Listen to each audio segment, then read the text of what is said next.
구독, 알림 설정까지 부탁드립니다. 오늘도 우리 사는 이야기 찾아주셔서 감사합니다. 사연자분이 보내주신 이야기 시작해볼게요. 안녕하세요. 저는 30대 중반의 여성입니다. 연애 시절에는 누구보다 잘해주고 여왕처럼 떠받들더니 그것만 믿고 2년 전 적지 않은 나이에 남편을 만나서 결혼을 했는데 남보다 못한 삶을 살고 있습니다. 어찌 보면 다 제 잘못이었지만 그것을 진심으로 받아들이기는 어려웠습니다. 홀 시어머니는 작은 식당을 하고 계셨는데 저에게 매일 가서 일을 하라는 것이었습니다. 정말 고되고 돈도 못 받는 일을 강제로 해야 하니 온몸이 지쳐 쓰러질 것만 같았습니다.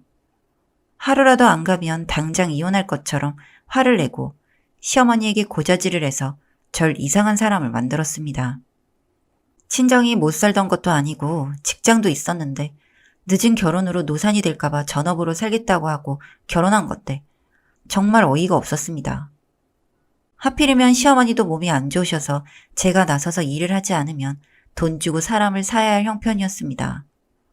정말 스트레스가 쌓여서 어쩔 줄 모를 지경인데 나중에는 저도 화가 나서 내가 살고 봐야겠으니 그만 나가겠다고 했다가 남편은 온 집안을 들쑤셔 저를 나쁜 며느리로 만들었습니다. 차라리 직장을 다시 나가겠다니 그건 또 안 된답니다. 이러지도 저러지도 못해서 전 짐을 싸서 집을 나왔습니다. 최후의 발악이나 마찬가지였죠. 오죽하면 제가 그랬을까요? 친정엔 어머니밖에 안 계셨지만 일주일이라도 쉬니 살 것 같았습니다. 하지만 며칠도 못 가서 남편이 절 데리러 왔고 전 못 가겠다고 버텼죠. 문을 아예 안 열어줬거든요.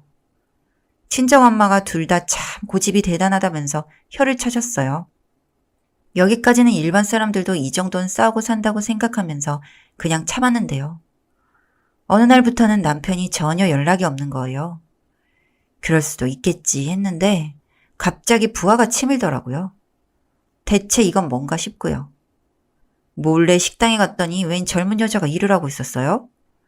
시어머님은 그 여자를 보며 어찌나 상냥하게 웃으시던지 정말 놀랬습니다.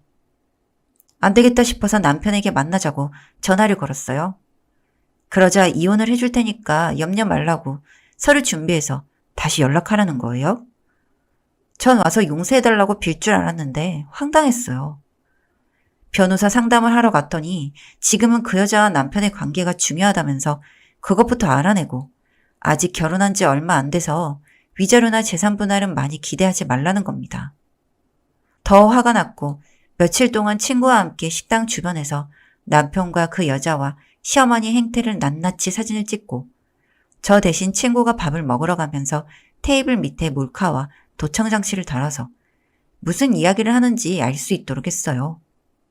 현장에서 친구가 있을 때 누구냐고 물었는데 며느리라고 대답한 것도 녹음을 했고요. 저 대신 일할 수 있겠냐고 부른 여자였는데 남편하고 눈이 맞은 듯 했어요. 어차피 저도 이혼할 생각이라 차근차근 서류며 이런저런 증거를 수집하면서 도청으로 상황만 예측을 했었죠. 나중에 알았는데 시어머니가 뇌출혈로 수술을 하고 입원해 계시다는 겁니다. 식당 문은 닫은 채 두 사람은 동거 중이라는 것을 알았고 이혼 서류에 도장도 찍지 않은 상태에서 인간이란 게 참 몰인정해 보였습니다. 친정엄마가 여행 가시고 남은 집에서 몰카와 도청장치를 살피는데 뭔가 이상했습니다.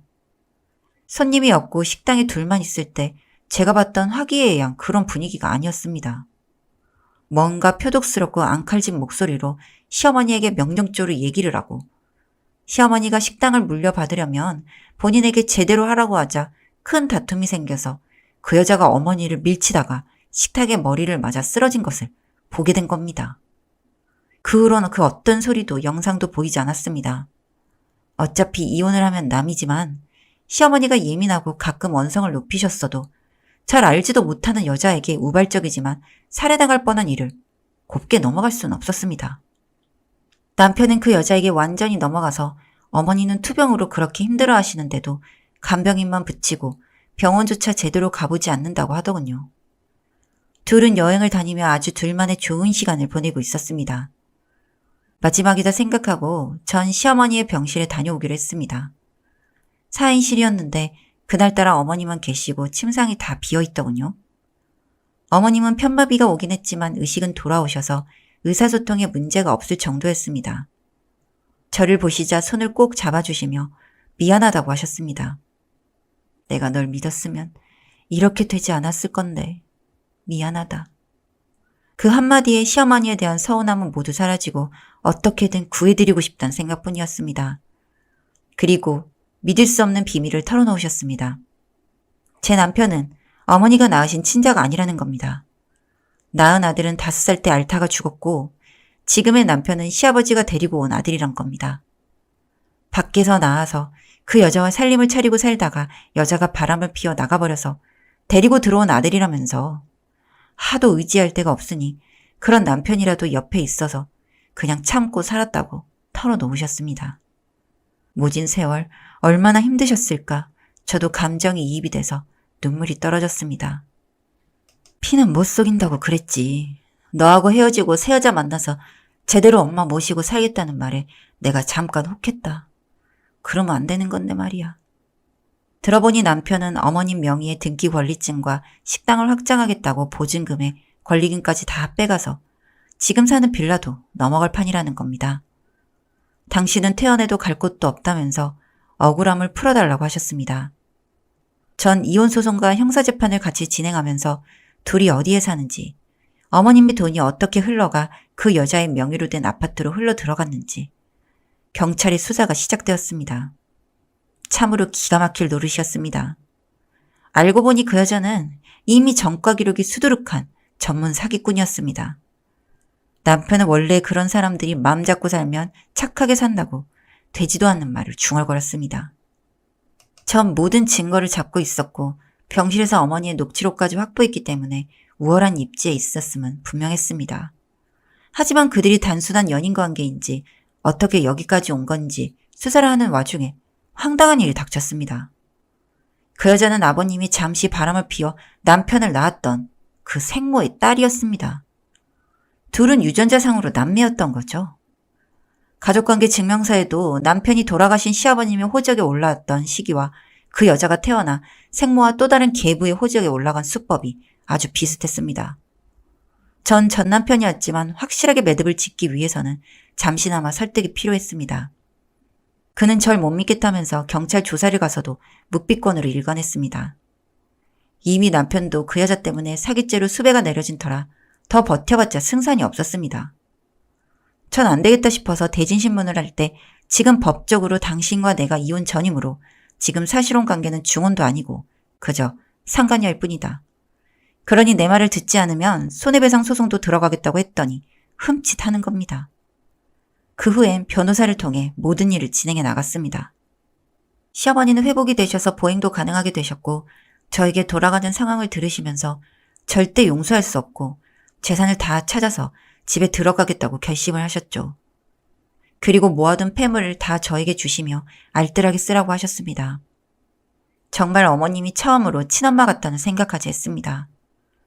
결국 남편의 상간녀는 징역 5년을 선고받고 복역 중이고 그는 징역 3년을 구형받고 결심 공판을 기다리는 중입니다. 처음에는 버티려고 하더니 그 여자의 사기 행적과 거짓말에 혀를 내두르며 고개를 숙이더군요. 결국 시어머니는 노쇠하셨지만 그래도 당당히 재산을 찾아서 집에 들어가셨고 노후 대책과 재활에 필요한 자금을 만들어 드렸습니다. 그러자 저에게 미안하고 고맙다고 하시면서 눈물을 흘리시더군요. 남편은 지금 구치소에 있지만 반성을 하고 있는지 모르겠습니다. 이혼도 성립되었으니 이제는 전 남편이 되겠네요. 암튼 저도 위자료와 기타 등등 빼돌린 재산의 일부를 받고 지금은 창업을 위해 공부를 하고 있습니다. 잠시나마 사람을 잘못 봤던 제 안목에도 문제가 있었음을 인정합니다. 이제는 시엄마와 둘이서 남은 인생을 행복하게 살아갈 생각입니다. 긴 글 읽어주셔서 감사드립니다. 사연은 여기까지였고요. 우리 사는 이야기 시청해주셔서 감사합니다.